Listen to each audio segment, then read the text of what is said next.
સુરતમાં બે ખોડલધામ બનવાની ચર્ચા તેજ બની। બે ખોડલધામ બનવાની ચર્ચાને લઈને ધીરુભાઈ ગજેરાએ નિવેદન આપ્યું। કહ્યું કે જેને આ વિચાર આવ્યો તે ખરેખર નિંદનીય છે। ઉમિયાધામ શક્તિ આસ્થાનું કેન્દ્ર કડવા પટેલનું હતું, ત્યારબાદ લીવા પટેલની આસ્થાનું કેન્દ્ર ખોડલધામ બન્યું। લુહાણા સમાજના આસ્થાનું કેન્દ્ર વીરપુર છે, તે રીતે ખોડલધામની રચના। ખોડલધામને કારણે લોકોને ખૂબ ફાયદો થયો છે। ઉચ્ચ લાગવગ ધરાવતા ઉદ્યોગપતિઓએ એકતા તોડવા પ્રયાસ કર્યો। બીજા ખોડલધામની જરૂરિયાત જ શું પડી હોવાનું ધીરુભાઈ ગજેરિયાએ જે પ્રકારે સવાલ કર્યો અને કહ્યું કે રૂપિયાવાળા લોકોના હાથા ન બનવું જોઈએ, સમાજની એકતા તોડવાનો પ્રયાસ ન કરવો જોઈએ તેવું પણ નિવેદન આપ્યું।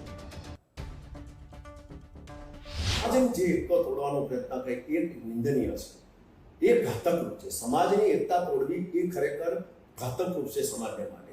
બીજું, ખોડલધામની જરૂરિયાત શું પડી? તમારે જરૂરિયાત હોય તો અહીંયા ખોડલધામ જે છે, જે આપણું આસ્થાનું કેન્દ્ર જે કાગળ ખાતે એની નીચે મતલબ બીજું ખોડલ મંદિર બની શકે, પરંતુ જે બીજું બચવાની કોશિશ કરે 1000 રૂપિયા ભેગા કરી અને મોટા પૈસાવાળો ભેગા થઈને આ એક ઉચ્ચ કક્ષાની લાગો છે, કોઈના હાથા બની અને આપણે સમાજની એકતા તોડવી ન જોઈએ એવું મારું માનવું છે।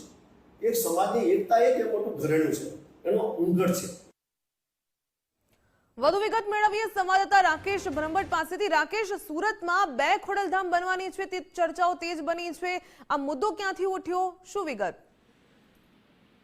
जी बिल्कुल, ખોડલધામના અધ્યક્ષ નરેશ પટેલ હાલ જ સુરત મુલાકાત લેવા માંગી હતી અને ખોડલધામના સભ્યો સહિત જે હરિજન સમાજના છે તેના જોડે બેઠક કરી અને તો સામૂહિકના અંદરોની ખ્યાતિ ખોડલધામમાં નિર્માણ કરવાની છે। ત્યાં બીજી તરફ હવે સુરતના ડાયમંડ ઉદ્યોગપતિ વિપુલ પટેલ પણ ખોડલધામનું નિર્માણ કરવાનું છે તે જાહેરાત કરવામાં આવી છે। તેને લઈને બે ખોડલધામ બનવાની ચર્ચાઓ પકડી છે।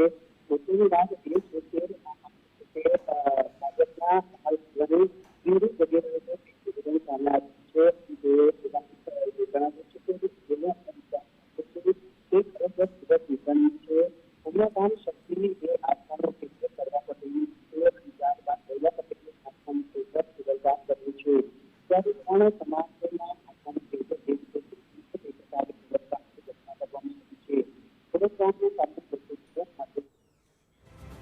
જી ધન્યવાદ જાણકારી બદલ।